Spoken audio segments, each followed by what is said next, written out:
어떻게 생겼는지 궁금해하는 분들이 있어가지고 지금은 이런 건축물이 아니라 여러분들이 바로 하나님이 계시는 성전인 줄로 압니다.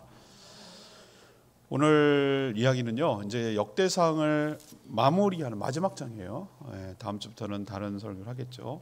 다음 주에 미리 예고 드리면 저희 교회 비전이 가정교회인데 가정교회를 여전히 잘 이해하지 못하는 분들 있어서 잠언이 묵상되고 있습니다만 기도회 때 잠언하고요. 주일은 가정교회에 대해서 다시 한번 좀 구체적으로 설명을 할 필요가 있겠다 싶어서 그렇게 생각하고 있습니다. 오늘 이제 역대상 마무리 단계인데요. 여러분이 알다시피 28장, 오늘 29장 읽었는데요. 28장 3절에 보면 하나님께서 성전을 지으려고 했던 다윗을 거절하세요. 너 아들 때에 지을 거다 라고 했고, 그때 제가 말씀드렸습니다만 각자가 해야 할 시대적 사명이 달랐기 때문이다. 다윗은 나라의 토대를 세우고 국경을 세우고 주변을 침략하는 모든 나라들, 이방 족속들을 정리하고 성전을 지을 수 있는 여러 가지 전리품을 챙겨서 재료를 준비하는 게 그의 사명이었다고 보고요. 단순히 피를 많이 흘렸다 이런 개념은 아닌 거라고 보아야 되죠. 오해할 수 있어요. 그리고 또 솔로몬은 또 안 짓겠다는 게 아니라 하나님께 솔로몬 아들 때에 와서 짓게 하겠다고 했으니까 또 희망을 가진 거죠. 근데 여러분 어떤 마음이 드세요? 다윗이라면은 거절당했을 때 기분이 내가 해보겠다고 하는데 뭐 나 잘라고 그러나 뭐 하나님 위해서 그런 건데 이럴 때 그냥 얼핏 생각하면 굉장히 상실감, 좌절감, 서운함 뭐 이런 것들이 들 수가 있어요. 사람 마음이 그렇거든요. 제대 말년 앞두고 나면 뭐 일이 눈에 들어오겠어요. 내가 얘 퇴직 앞두고 있는데 뭐 마음이 오겠어요.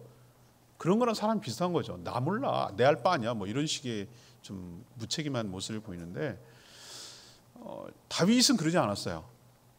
이 점을 우리가 좀 본받고 도전받아야 할 줄로 압니다.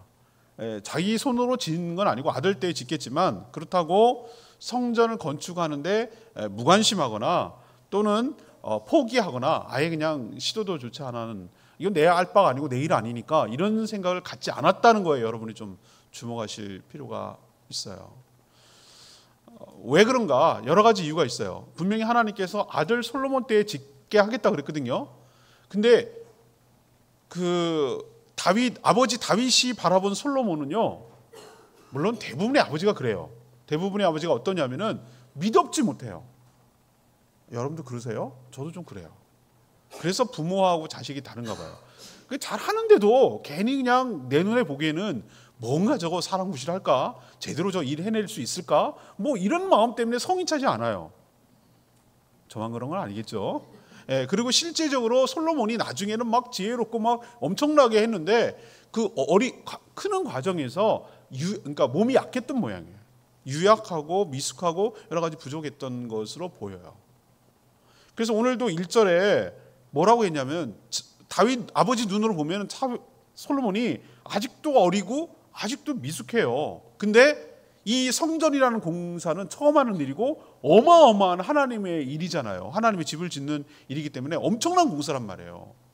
그러니까 이 아들한테 모든 것을 다 맡겨둘 수 없는 입장이에요. 그래서 이제 자기도 뭔가 한 거고, 또 하나는 뭐냐면 이게 더 결정적인데요. 1절 후반부에 이런 말이 나와요. 이 공사, 이 성전은 무엇을 위한 거라고요? 사람을 위한 것이 아니라 뭘 위한 거라고요? 하나님을 위한 것이란 말이에요. 다윗이 하나님을 엄청 사랑한 거 여러분 몇 주 전에 설교 때 여러분 기억나시죠? 정말 다윗은 하나님을 사랑했어요. 이 일이 단순히 자기의 업적을 치적을 쌓기 위한 사람의 일이 아니라고 본 거예요. 하나님의 일이라고 본 거예요. 그렇기 때문에 내 손으로 당장 뭔가 되지 않더라도 이건 하나님을 위한 일이기 때문에 기꺼이 자기가 할 수 있는 것은 최선을 다해서 하겠다, 이 태도를 보인 거예요. 사랑하는 여러분, 여러분도 이 말에 도전을 받게 되기를 원합니다. 하나님의 일은 내 손으로 다 완성되지 않아도 돼요.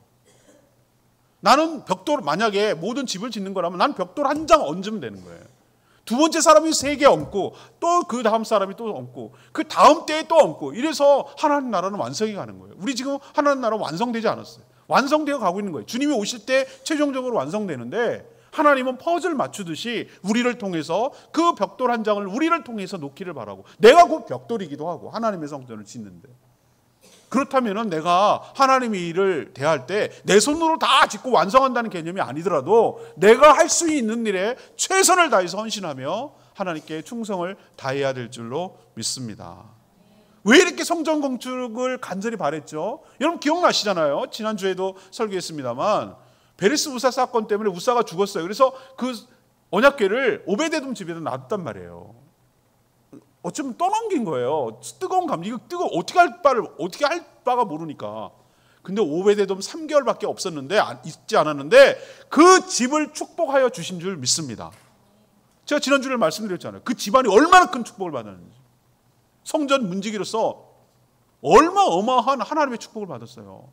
그 자손이 능력 있고 지도자가 되고 그 직무를 잘 감당하는 능력 있는 가문이 62명인가 성전 그 반장만 그 정도로 됐어요. 하나님이 크게 축복하셨어요. 제가 생각하기엔 그렇게 유추하는 거예요. 제 생각이에요. 이거는 뭐 성경에 그런 게 없지만 다윗이 왜 저렇게 방치됐다가 실패했다가 베레스 우사 때문에 실패했다가 다시 예루살렘으로 끌고 올 마음이 생기는 줄 아세요? 오베데돔 보고. 그러면 이걸 갖고 오면 내 집이 복받을 것 아니에요.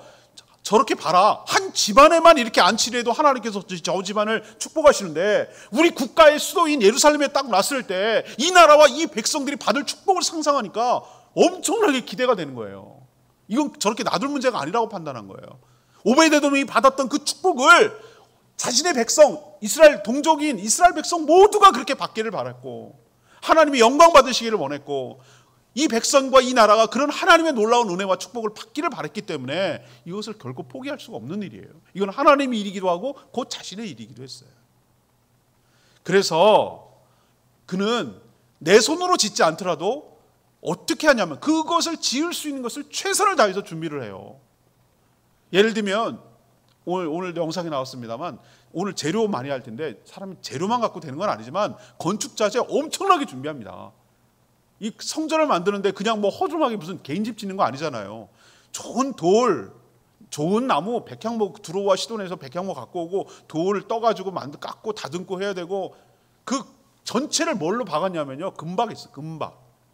어마어마하게 금이 들어가고 은도 들어가고 놋도 들어가고 철도 들어가고 단위가 뭐 어마어마해요.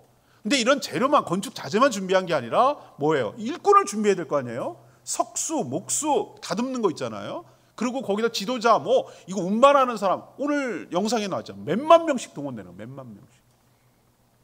그것만 준비합니까? 아니에요. 하나님께서 주시는 설계도를 받았어요. 뭐라고 얘기했냐면 하나님께서 자기에게 뭘 줬다고 그러냐면은 하나님 기도하는 가운데 하나님께서 영감으로 주셨다고 그랬어요. 하나님께서 보여주셨다고 그랬어요. 어떻게 만들으라는 기본 컨셉을 갖다가 해가지고 그 설계도를 갖다가 누구에게 준 거예요? 솔로몬에게 준 거예요. 솔로몬 솔직히 저 표현이 그렇습니다만 이거는 그냥 다 아버지가 준비해 놓은 거예요.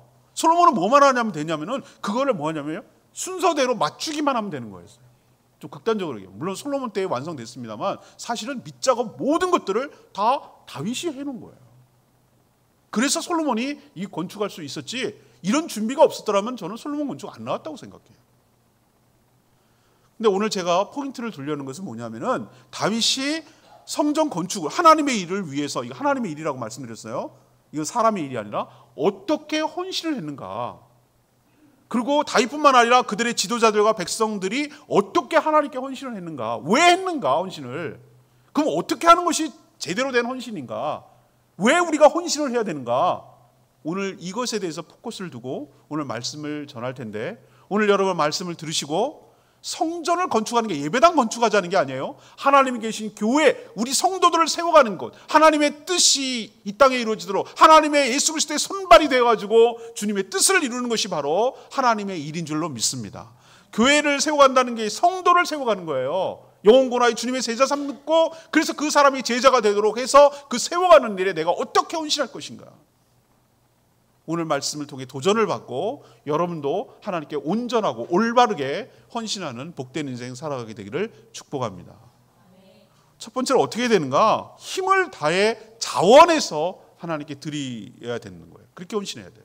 힘을 다해서 그리고 자원해서 하나님께 헌신해야 됩니다. 오늘 2절 보세요. 이미 성전 건축을 위해서 힘을 다해 엄청나고 다양한 재료를 준비했다고 2절에 그 표현되어 있어요. 2절에 어떻게 나오죠? 내가 이미라고 했어요. 이미 내 하나님 성전을 위하여 힘을 다해 준비하였으나, 이게 뭘 준비했다는 걸 보여주잖아요. 기구를 만들 금, 은, 녹과 철, 나무, 만원 보석이에요. 그리고 가공할 검은 보석, 이건 특별한 보석이에요. 그 다음에 채석, 다른 모든 보석, 옥돌, 이게 매우 많다고 그랬어요. 그런데 3절에 이 표현이 나와요. 이거는 전리품으로 챙겨가지고 국가에 이득이 있을 때, 남의 것을 무역을 했을 때, 선물로 받았을 때, 조공을 받았을 때, 각종 여러 루트를 통해서 생겨난 여러 가지 재료를 갖다가 이미 하나님께 드렸어요. 근데 그거 외에 3절 표현에 성전을 위해 준비한 이 모든 것 외에도, 이 모든 것이라는 것도 사실은 자기가 전쟁하고 조공, 이거 다 했음에도 불구하고 이거 외에도 내 마음이 내 하나님의 성전을 사모한다고 그랬어요. 마음이 하나님 마음을 사모하는 거예요. 성전이 정말 간절히 되기를. 그게 하나님을 위하고 하나님을 사랑하는 표현 방법이라고 생각했어요. 우리는 누군가를 사랑하면 그걸 표현하기를 원하거든요. 그 사랑이 전달되기를 원하거든요. 여러분 그 마음 아시겠죠? 마음이 일도 없으면 아무것도 안 가요. 마음이 있으니까 그 사람을 위해서 뭔가 그 사랑이, 내 사랑이 그 사람한테 전달되기를 바라는 마음으로 그 사모하는 마음이 일어나야 뭐가 일어나거든요. 그런 것처럼 이 다윗이 정말 하나님 마음을 잘 되길 바라는 마음이 사모했어요. 그래서 오늘 3절에 뭐라고 합니까? 내가 사유한, 여기서 사유는 뭐냐면 사유재산이라는 뜻이에요. 내가 개인적으로 갖고 있는 개인재산, 사재, 개인재산. 다윗이 얼마나 많은 전쟁을 통해서 전리품을 많이 얻었겠어요. 그렇죠? 개인적으로도 갖고 있는 수많은, 또 선물도 얼마나, 조공도 얼마나 많이 받았겠어요. 왕한테 선물 주는 거. 이 사재, 개인 사유재산, 금, 은, 이것을 내 하나님 성전을 위하여 뭐 한다고요? 드린다고 그래요. 또 드린다는 거야. 이건 개인 재산까지 또 드린다. 이미 충분히 하나님을 위해서 준비를 했지만 내 개인 재산까지 성전을 위해서 드린다는 거예요. 왜? 하나님의 성전을 사모함으로. 다시 말해서 하나님을 사랑하기 때문에. 자기가 먼저 드리고 나서 5절을 보니까 이런 표현을 쓰고 있어. 5절에 금, 은을 만들 장인의 손으로 하는 모든 일을 쓰게 했다. 이렇게 이제 표현하면서 10,000달러 들여서 뭐 벽을 금으로 만들 거다. 성전 벽에 입힌다. 이런까지 쓰면서 5절에 이렇게 촉구하고 있어요. 오늘 누가 즐거이 손에 가득 채워서, 이 표현이에요. 손에 채워서 여호와께 드리겠느냐라고 말하는, 이건 누구를 향해 하는 말입니까? 지도자와 백성들에게 권면하고 촉구하는 말이에요. 왕이 먼저 뭐 해놓고? 먼저 하나님께 자기 재산을 이렇게 엄청난 양의 금은 보통 일이 아니에요. 이거 어마어마한 달란트 개념. 여러분 금 한 달란트가 34.4kg예요. 한 달란트가. 이게 지금 몇 달란트 는가? 3,000달란트예요. 상상도, 이런 거 정도 되면 미국의 연방은행도 이렇게 금을 안 보관하겠어요. 어마어마한 금이에요. 어마어마한 금. 상상을 초월해요. 여러분 금한 돈 있으세요? 금 10돈이나 있으신가요? 금괴 좀 보관하고 계시죠? 금괴 이것만 해도 어마어마한데 상상이 안 돼. 그 건물을 갖다 벽을 다 입힌다니까요.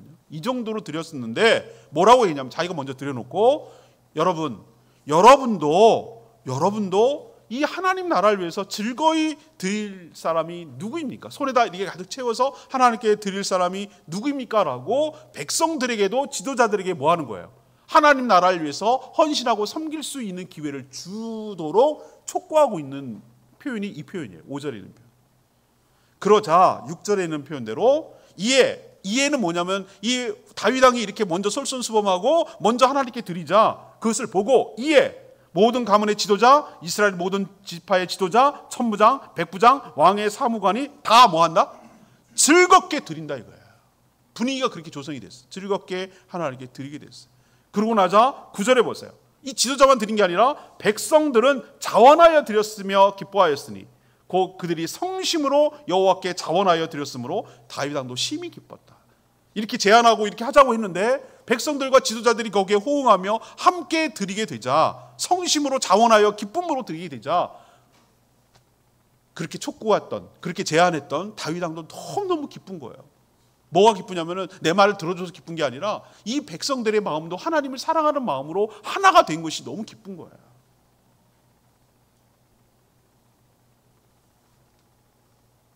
다윗 왕과 지도자와 백성들이 왜 하나님께 이렇게 자기 재산인데 이걸 드릴 수 있었죠? 왜 헌신했죠? 이걸 드렸죠? 이 일은 무슨 일이라고요? 자기를 위한 사람의 일이 아니라 누구의 일? 하나님의 일이에요.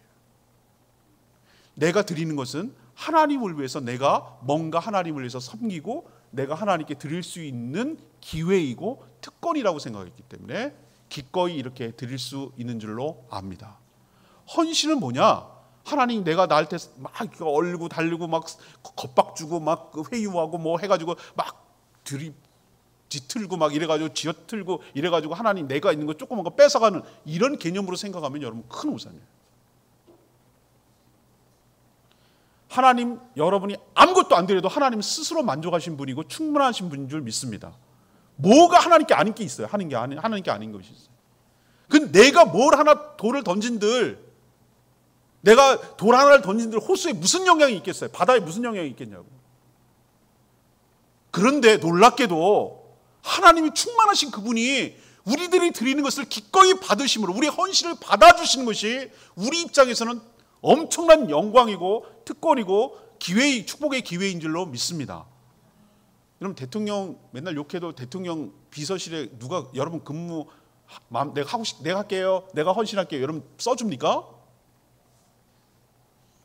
이재용 뭐라고 재벌이 어떻고 맨날 욕해도 이제 내가 무보수로 보수할게요. 저 써주세요. 그러면서 여러분 써줄까요? 아니에요. 사람도 자기 측근에 안부로 안 써요. 자기 그냥 섬기는 거 아무나 반 받아준단 말이에요. 그런데도 불구하고 나 같은 미미하고 부족한 사람이 하나님 나라를 위해서 내가 뭔가 쓰임받고 기여할 수 있고 내가 할 수 있다는 거 이 자체가 기회가 하나님의 엄청난 특권이고 축복의 기회이고 은혜인 줄로 믿습니다.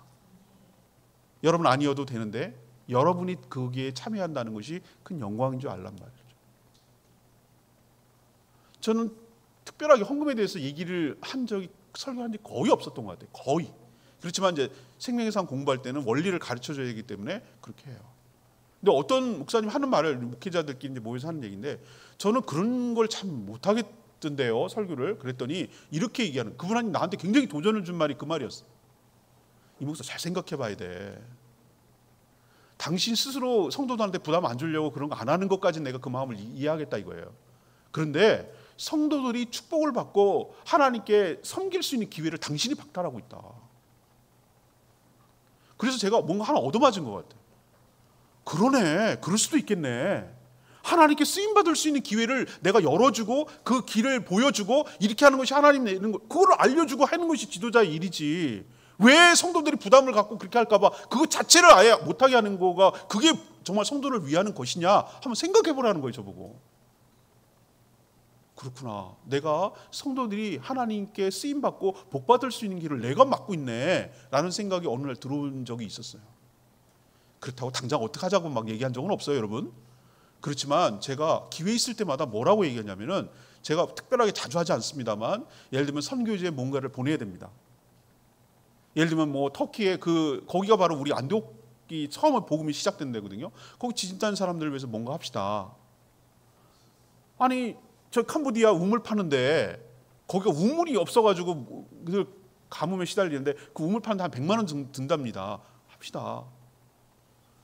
그 태국의 수도의 방콕에 그 목사님 가서 교회를 건축하는데 그 겨세 빌리고 이제 시작을 하는 개척교회 시작하려고 하는데 뭔가 거기다가 한 기물이라도 하나 드립시다. 헌물합시다. 그래갖고 뭘 하나 했더니 그 대형 TV 스크린 있잖아요. 그게 120만 원 들었다나 뭐 하여튼 그거 했다고 우리한테 보고하잖아요. 우물 팠다고 보고하고. 제가 어떤 마음이 들었냐면 누가 다 많이 왕창 크게 거액으로 하는 걸 전 솔직히 원하지 않아요. 그냥 우리의 소액 단순히 3만 원 5만 원, 10만 원 이렇게 소액으로 우리 모든 성도들이 함께 동참해서 하나님 나라를 위해서 뭔가 의미 있게 쓰임 받게 되기를 그게 저는 원하는 그림이에요. 사랑하는 여러분, 제가 기도하면서 한참 생각해보고 뭔가 정말 하나님 나라를 위해서 기여하고 헌신할 수 있는 기회를 여러분에게 드리면 부담이라고 생각하지 말고 부담이 아니라 전 여러분에게 소액으로 하라고 말씀드리잖아요. 여러분에게 부담 지어주기 제가 싫어서 목회자로서 그렇지만 기쁜 마음으로 여러분 기분 내고 뭐 할 때도 엄청 쓰잖아요. 외식하고 말이죠. 남자들 막 골프 치고 뭐 술 먹고 이럴 때 돈 쓰는 거 보면 어마어마합니다. 근데 그런 걸 벌벌벌 떨면서 하나님 나라에서 쓰임 받지 못하고 내 인생의 쾌락을 위해서 나만을 위해서 옷 사는데 뭐 사는데 이렇게 쓴다는 게 얼마나 하나님께 죄송하냐 말이에요. 여러분에게 어떤 권면을 할 때 이 다윗이 권면했을 때 모든 백성과 지도자들이 기꺼이 자신의 것을 들여서 하나님의 나라 성전을 세우는데 기꺼이 드렸던 마음처럼 헌신처럼 여러분도 하나님 나라를 위해서 그렇게 쓰임받게 되기를 원합니다. 자꾸 물질로만 생각하지 마세요. 여러분 내가 뭘 헌금해 이런 개념이 아니라 하나님 나라에서 누군가 일꾼이 필요할 때가 있잖아요. 이 일을 누군가 해야 되잖아요. 여러분 눈에 일이 보이잖아요. 이거 누군가 해야 될 일이 보이거든. 그래 내가 하자. 내가 하나님 앞에 이렇게 쓰임받는 것이 이게 섬길 수 있는 기회가 특권이고 축복이구나. 이런 마음으로 자신을 드릴 때 여러분이 하나님께 복받는 기회가 된다 이 말이에요. 그래서 자원해서 드렸어요. 자기 걸 드리면서도 기뻐했다고 오늘 성도들이 얘기하잖아요. 그 모습을 바라보는 왕이 또 함께 심히 기뻐했다고 표현하고 있고. 저는 우리 교회가 이렇게 되기를 바라요. 제가 뭐 어떻게 해가지고 막 건축합시다 이런 거 안 하잖아요 저는. 그렇지만 오늘 말씀을 생각해서 자신을 잘 생각해 보세요. 여러분 헌신할 수 있는 기회 있을 때 기꺼이 자원해서 힘을 다해 드리는, 그래서 하나님께 쓰임받는 복된 인생 되기를 축복합니다. 두 번째 얘기예요. 주께 받은 것을 주님께 드린다는 마음으로 드려야 돼요. 헌신해야 돼요. 오늘 10절부터는 다윗이 너무 감격해서 하나님께 드리는 기도문이 쭉 적혀 있어요. 이건 기도문이에요. 여기서부터는 앞에는 스토리고요. 일이 진행된 거고, 여기부터는 그것을 바라본 이 백성들이 기꺼이 이렇게 드리고 헌신하는 것에 대한 감격해서 하나님께 드리는 기도문이 쭉 뒤에 끝까지 나와 있어요. 핵심은 이거예요. 10절에 다윗이 오는 회중 앞에서 다 백성들이 보는 앞에서 공개 기도하는 거예요. 여호와 하나님은 뭐 한다고요? 송축하는 거예요. 송축이라는 말 여러분 어디 찬송 앞부분에 나올 때 주제를 정할 때 송축이에요. 송축. 우리는 송축을 잘 쓰지 않아요. 송축은 뭐냐? 하나님께 감사와 영광을 드리는 것을 송축한다고 표현해요. 그 찬양을 송영이라고 부르고요. 그 송축하는데 그 컨텐츠 내용이 무슨 내용으로 하나님께 감사와 영광을 돌리는지 11절에 나와요. 그 기도 내용이에요. 여호와여, 위대하심과 권능과 영광과 승리와 위엄이 다 주께 있습니다. 천지에 있는 것이 다 주의 것입니다. 여호와여, 주권도 주께 속하였고 주는 높으시고 만물의 머리 근원이 되십니다. 시작이 되십니다. 이라고 고백하고 하나님의 어떠하심에 대해서 높여드리고 있어요.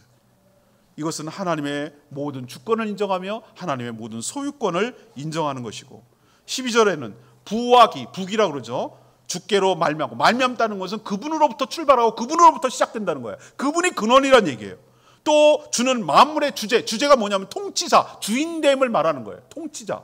주님은 만물의 주인이 되사 손에 권세와 능력이 있다. 다스릴 권세와 능력이 있다는 거예요. 모든 사람이 크게 하심, 강하게 하심이 누구에게 달려 있습니까? 여호와 하나님께 달려 있습니다. 인간의 생사화복이 다 하나님 손에 달려 있습니다. 라고 지금 고백하고 있어요. 그러면서 그 뒤에 말 14절 13절에 하나님 이제 우리가 감사하며 주의 영광을 찬양합니다라고 해놓고 14절에 이런 표현을 합니다. 나와 내 백성이 무엇이기에 뭐라고 이렇게 드리면서도 즐거운 마음으로 하나님께 드릴 힘이 있습니까? 모든 것이 주께로부터 말미암았으니 우리가 주의 손에서 받은 것을 주님께 드렸을 뿐이니이다. 이 고백을 하는 거예요. 이 말 뜻 이해하시겠어요? 모든 것이 누구로부터 왔다고요? 하나님께로부터 왔습니다. 복의 근원과 복의 출처는 하나님이십니다.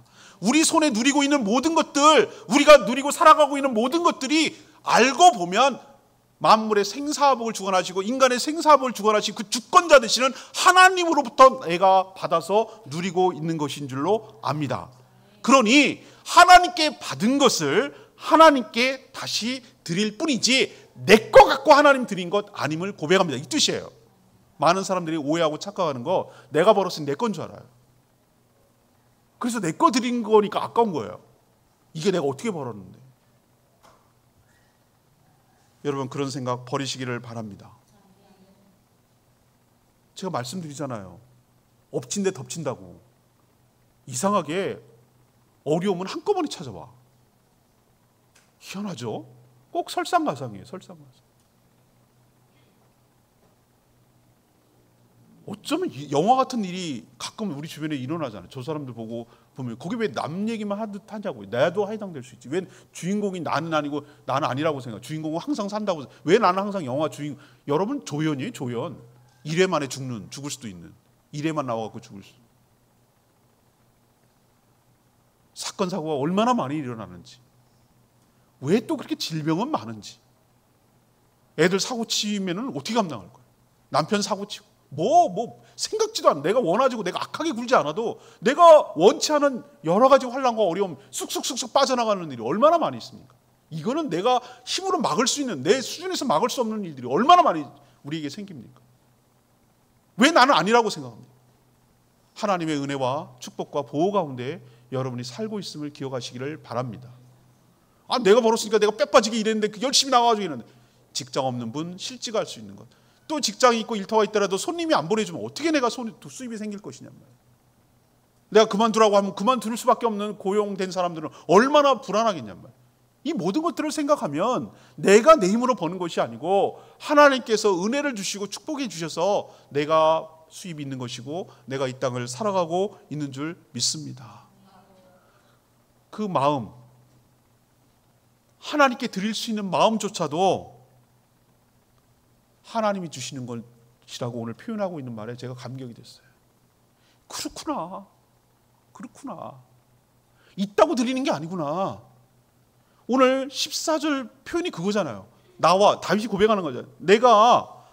내 백성이 무엇이기에 이처럼 즐거운 마음으로 드릴 힘이 있었나이까. 우리는 없습니다 이거예요. 우리는 그럴 마음이 없다 이거예요. 그런데 하나님께서 그렇게 드릴 수 있는 마음조차도 하나님이 주신 줄로 믿습니다. 그 기쁘게 드릴 수 있는 힘과 마음까지도 하나님이 주셨다는 얘기예요. 그 고백을 지금 하고 있는 거예요. 우리도 맞아요. 하나님께 있다고 드리는 거 아니에요. 인색한 사람은 굉장히 인색해요. 저래서 부자가 됐나 보다 이렇게 생각할 정도로 굉장히 인색한 사람들 많아요. 그런데 있잖아요. 어떤 분은 정말 즐거이 드리는 분들 많이 있어요. 기쁘게 자기 걸 내놓는 분들이 참 많이 있어요. 그 마음이 어디서 나왔을까? 저는 하나님의 은혜를 받은 사람이 그렇게 할 수 있다고 생각하는 거예요. 쌀떡에서 인심 나는 거 맞아요. 내가 없는데 남한테 어떻게 줍니까? 내가 당장 굶고 있는데 남한테 어떻게 주냐고요. 남한테 주는 것은 신용하는 거예요. 남한테 뭘 더 얻어 먹으려고 페이크 속이는 거예요. 제가 생명의 삶 때 말씀드리잖아요. 하나님께서 하늘 위로부터 쏟아져 내려오는 하나님의 은혜와 축복이 넘쳐나야 될 줄 믿습니다. 우리 삶에, 내 심령에, 내 주변에 먼저 가득 차야 돼요. 차고 넘칠 때 남한테 가는 거지. 나도 없는데 남한테 줄 리가 없습니다. 하나님께서, 그리고 우리가 나눌 수 있는 힘이 어디서 나오냐고. 제가 경험해서 안 나니까요. 인간이 뭐 별거 있어요? 하나님이 또 주실 줄로 믿습니다. 이걸 줘도 내가 없어지고 내가 더 가난해지고 내가 보잘것없어지는 것이 아니고 하나님께서 이렇게 줘도 하나님이 새 물로 채워주실 줄로 믿습니다예요. 이걸 경험하니까 줄 수 있는 마음이 생기는 거예요. 여러분, 인간이 다 똑같아요. 그걸 믿는 거예요. 하나님께서 경험을 통해서 믿는 거예요. 저도 채워진다. 저도 하나님께서 날 망하게 하지 않는다. 저도 하나님께서 항상 남을 줄 수 있도록 채워주신다. 이걸 경험하지 않으면 절대로 하나님 앞에 헌신하거나 남을 도울 수가 없어요.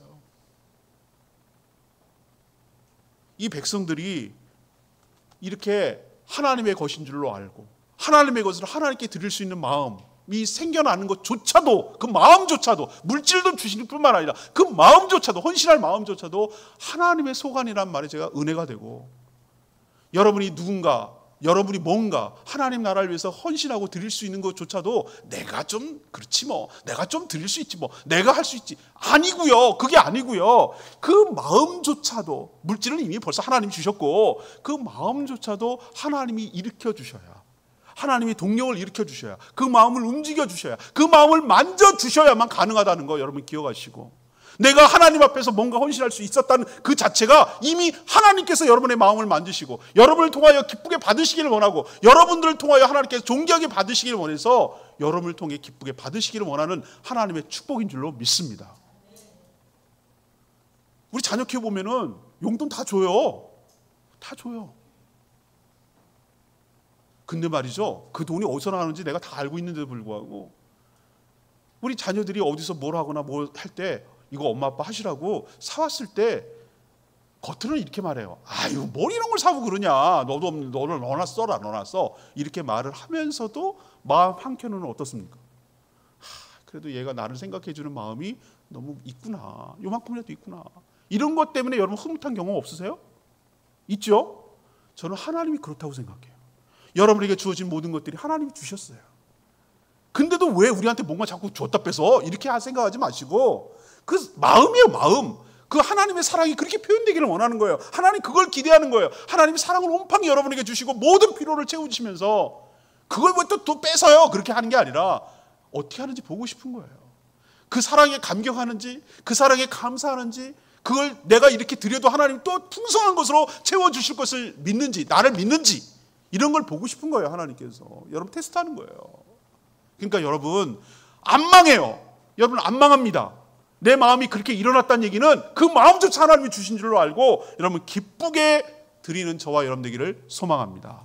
내 거 아니라고요. 인생 내 거 하나도 없었다고요. 난 빈몸으로 태어났다고요. 그런데도 불구하고 내가 살아가는 모든 것이 하나님께로부터 왔다고 느껴지걸랑 아까워하지 마시고 하나님께 받은 것이니 하나님께 기꺼이 드릴 수 있는 믿음과 마음이, 축복이 여러분 가운데 있게 되기를 원합니다.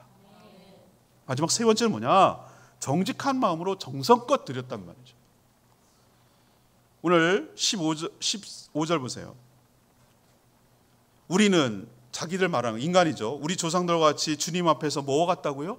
이방, 나그네와 거류민. 거류민은 뭐 하는 거예요? 임시로 잠깐 살다 가는 사람. 여기 영원히 살지 않고 일 때문에 잠깐 왔다가 출장 왔다가 뭐 일 때문에 왔다가 갈 사람. 우리가 이 땅을 살아가는 존재가 그런 존재라는 얘기예요. 이방 나그네는 여기 본토 사람이 아니기 때문에 늘 뭐라 그럴까 아웃사이더예요. 여기 섞일 수가 없어요. 거류민들이라. 그리고 이 땅의 세상에 있는 날이 꼭 뭐 같아서? 그림자와 같아서. 실체가 아니란 얘기예요. 그림자 같다는 얘기는 뭐가 있으면 그림자가 비치는 게 비치는 거잖아요. 실체는 따로 있고 비치는 게 그림자. 우리 인생이 그렇다는 거예요. 이 얘기는 뭐냐? 유한한 존재, 연약한 존재 다 놓고 가야 될 존재라는 거예요. 여기가 진짜가 아니라는 거예요.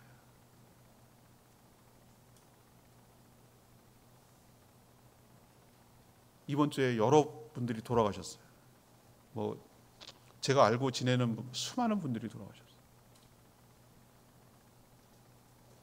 제 친구 동기 목사님 아버님이 돌아가시고, 제가 대학부 때 같이 잘 지내던 동생, 정말 친하게 잘 지내던 아내도 알고 있는 또 아버님 돌아가시고,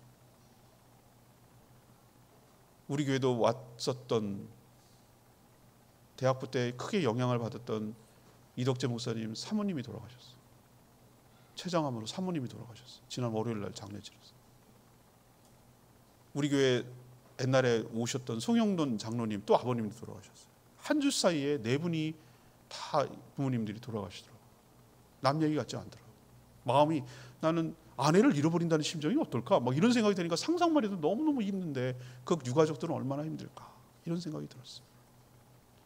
각각 다 그 마음을, 조의금을 표현하고 위로를 드렸어요. 여러분, 우리가 천년만년 살 것 같아도 하나님 부르시면은 그게 덧없이 가는 게 인생이더라고요. 저는 우리 집과 우리 교회 사이에 저 부민 장례식장이 있는 게 얼마나 은혜가 되는지 몰라요. 저는 걸어갈 때도 그렇고 차 타고 갈 때도 그러고 아주 거기 불야성을 이룹니다. 내가 보니까 제일 잘 되는 업이 장례식장, 장례업인 것 같아요. 차가 아주 그냥 매일 꽉꽉 차요. 그러니까 매일 죽는다는 얘기지. 거기가 7호실인가 8호실 뭐 굉장히 많은데도 불구하고 그 정도로 맨날 불 켜고 맨날 그 옥상에서 맨날 담배 피우고 있고, 그 장면이 맨날 그래. 지나가면서 맨날 보는 거거든요. 수없이 죽는구나. 여기만 장례식장이 있는 건 아닐 텐데. 그거 보면서 전 무슨 생각을 할까요? 너도 예외가 아니지. 너도 오늘일 수 있지. 내일일 수도 있고. 왜 너는 안 죽는다고 생각하지? 항상 그걸 염두에 두고 살으라는 얘기예요. 그런 생각이 딱 드는 순간 여러분 막 악다무리처럼 막 그렇게 사는 게 스르르 이렇게 놓아집니다. 사람 인생이 지혜가 생깁니다. 장례식장 왔다 갔다 보면서 생기는 게 뭔 생각인지. 내가 여러분이 다음 달에 죽어요. 죽은 게 시한분 인생이에요. 딱 이제 결정됐어. 그럼 여러분 어떻게 태도가 달라지겠어요? 어떻게 살겠어요, 여러분? 확 달라질걸요, 인생이? 일단 뭐 하겠어요? 내 주변에 있는 사람들 정말 잘할 것 같아. 그동안 참여하고 미안하다 그러고 그럼 맛있는 거 밥 먹자 그러고 그거 그렇게 평상시 살면 되는 거예요. 왜 내일 한 달 뒤에 세 달 뒤에 죽을 거라고 시한부 6개월 인생이라고 생각해요. 왜 그런 생각을 사냐면 평상시 그렇게 살면 되는 거예요. 내 사랑하는 사람들과 정말 같이 시간 보내고 같이 맛있는 거 먹고 같이 공유하고 악하게 원수지지 말고 마음 상하게 하지 말고 정말 불쌍하고 어려운 사람 있으면 도와주고 그거 다 내가 놓고 갈 거라니까요. 다 끌고 가지 않는다니까요. 내가 장례식 얼마나 많이 집행을 했습니까? 다 필요 없어요. 노잣돈 그 웃기는 얘기예요. 그거 지네 해먹으려고 장례식 업자들이 하는 거예요. 다 필요 없어요. 다 필요 없어. 뭐 아무것도 필요 없어. 관도 좋은 거 할 필요 없어요. 다 불에 탈 건데 뭐 썩어 없을 건데. 수위 그거 자기 만족이에요.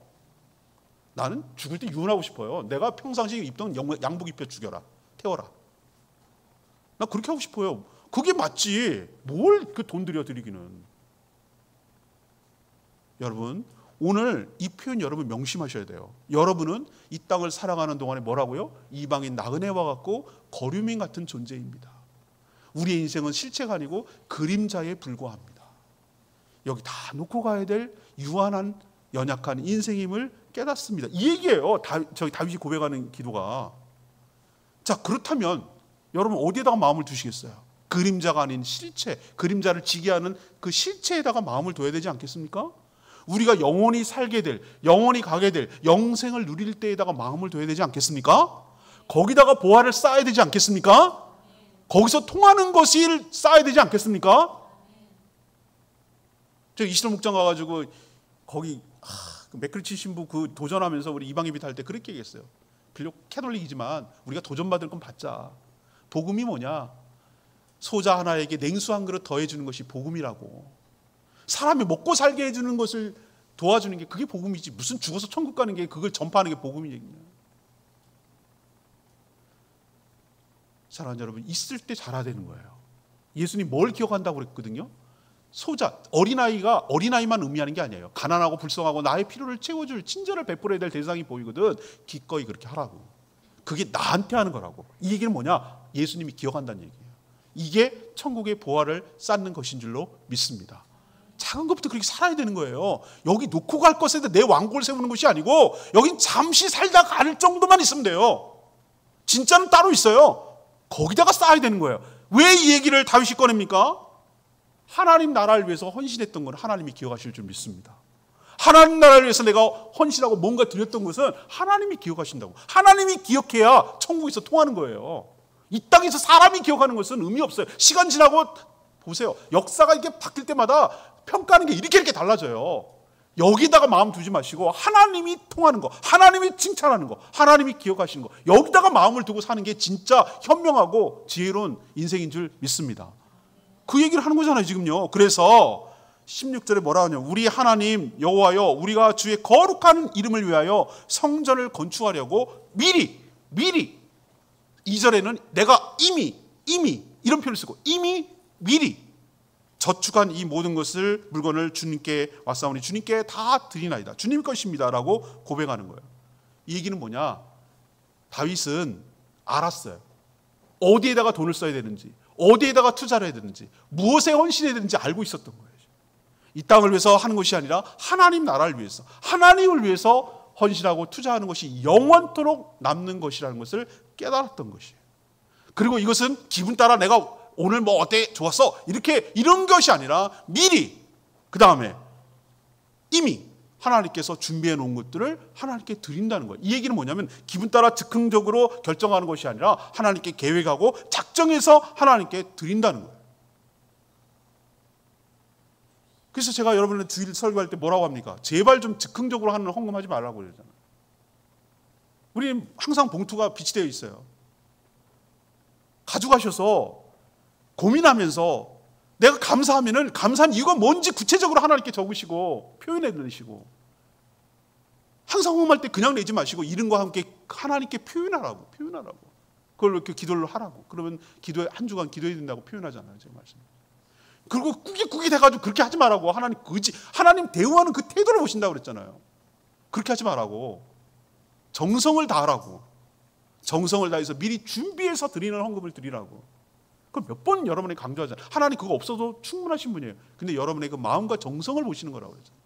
그 뒤에 얘기가 그 얘기예요. 17절에 보면 하나님 나의 하나님이여 주께서 마음을 감찰하시고 정직을 기뻐하시는 줄 내가 아납니다. 내가 정직한 마음으로 이 모든 것을 즐거이 드렸사오니 이제 내가 또 여기 있는 주의 백성이 주께 자원하며 드리는 것을 보니 내가 너무 기쁩니다 라고 말하고 있어요. 이 얘기는 뭐냐? 하나님께 내 마음을 어떻게 숨기겠습니까?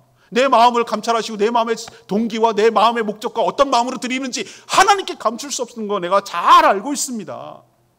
그래서 19절에 뭐라고 합니까? 하나님 내가 정성을 다해서 하나님께 온전히 정성된 마음을 나에게 주사 이것을 드리오니 기쁘게 받으십시오 라고 말하는 이유는 내 마음과 동기를 아시는 주님께서 내가 어떻게 하나님을 속일 수 있겠습니까?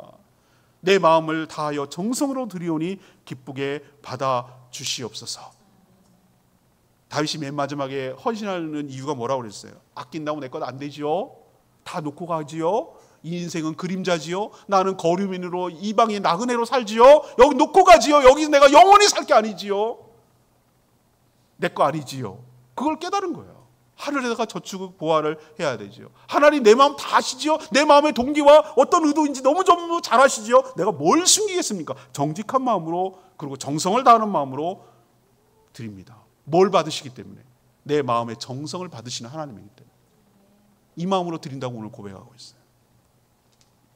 오늘 세 가지 여러분 말씀드렸는데 여러분은 헌신할 때 어떤 마음으로 헌신합니까? 아니 왜 헌신합니까? 내가 헌신을 하고 있습니까? 오늘 이 헌신에 대해서 나는 하나님을 위해서 뭘 드리지? 드릴 마음이 있었나? 뭘 드리고 있지? 이런 생각을 한번 도전을 받으셔야 돼요. 그리고 그렇다면 그럼 내가 앞으로 하나님을 위해서 어떤 태도로 헌신할 것인지 한번 여러분 적고 거기다가 여러분 적용해 보셔야 돼요. 내가 어떻게 살아야 될지 앞으로 이 설교를 듣고 난 다음에 내 삶이 어떻게 바뀌게 되기를 원하는지 여러분 고민해 보셔야 돼요. 그래서 첫 번째로 억지로 마지못해 드리면 받으실까 싶어요. 아니에요. 하나님은 어떻게 합니까? 쥐어 뜯어가지고 막 코 묻은 놈 빼놓고 이런 분은 아니에요. 자원해서 기쁜 마음으로 드릴 때 힘을 다해서 자원해서 드릴 때 하나님 기쁘게 받아주실 줄 믿습니다. 여러분 내고 싶지 않으면 내지 마세요. 억지로 나무시켜서 내지 마세요. 성경에 시작경이 뭐라고 하냐면 인색함으로나 억지로 드리지 말라고 그랬어요. 그거 하나님 이미 틀렸어요. 그건 이미 여러분 소용없어요. 헛돈 쓴 거예요. 여러분들. 미안한 얘기지만 헛것하는 거예요. 하나님 이미 안 받으세요. 마지못해가지고 인색해서 억지로 남하니까 남 눈치 봐가서 하는 거 이미 틀렸어요. 게임 끝났다고요. 이미 안 받는 거죠. 그건 안 드리는 거 헛짓한 거라고요. 기쁜 마음으로 자원해서 준비된 것으로 드리는 여러분 되기를 원합니다.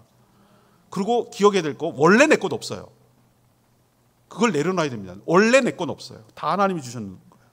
드리면 또 하나님 주실 거라는 믿음으로 드리는 여러분 되기를 원합니다. 결코 마르지 않아요. 샘물처럼 솟아나요. 이걸 경험해야 드릴 수 있어요. 저는 경험했기 때문에 기꺼이 드릴 수 있는 거죠. 하나님이 드리니까 하나님 쓰니까 기꺼이 도우니까 채워주더라고. 여러분 경험하셔야 돼요. 이걸 체험해야 믿음이 생겨요. 하나님은 기독교는 체험의 종교예요. 하나님 그걸 경험하게 하세요. 이거 경험하지 못하면 절대로 아까워서 못 내요. 내가 죽을 것 같거든. 내가 이거 어떻게 번 돈인데. 여러분이 못 내려는 이유는 하나님 믿음이 없어서 그래요. 하나님 못 믿는 거예요. 이거 없으면 큰일 날 것 같거든. 내 노후와 내 생활이 위태로울 것 같거든. 하나님 책임져 준다는 얘기가 일도 없어요. 믿음이 없는 거예요. 그러니까 헌신 못하는 이유는 딱 한마디로 얘기하면 믿음이 없는 거예요. 하나님 못 신뢰하는 거예요. 신뢰를 못하는 거예요. 공수고 공수래. 빈손으로 왔다가 빈손으로 갑니다. 내 마음의 중심과 동기를 보시는 주님께서 물질을 형식적으로 겉으로는 물질을 드리지만 사실은 내 마음을 드리는 거예요. 내 정성을 드리고 하나님은 그 정성을 받아주시는 거예요. 그런 마음으로 하나님께 헌신하며 하나님의 복을 받아 누리며 살아가는 복된 인생 되기를 축복합니다. 오늘도 다윗처럼 똑같은 고백을 여러분이 하시기를 간절히 원합니다. 오늘 말씀 붙들고 기도하기 전에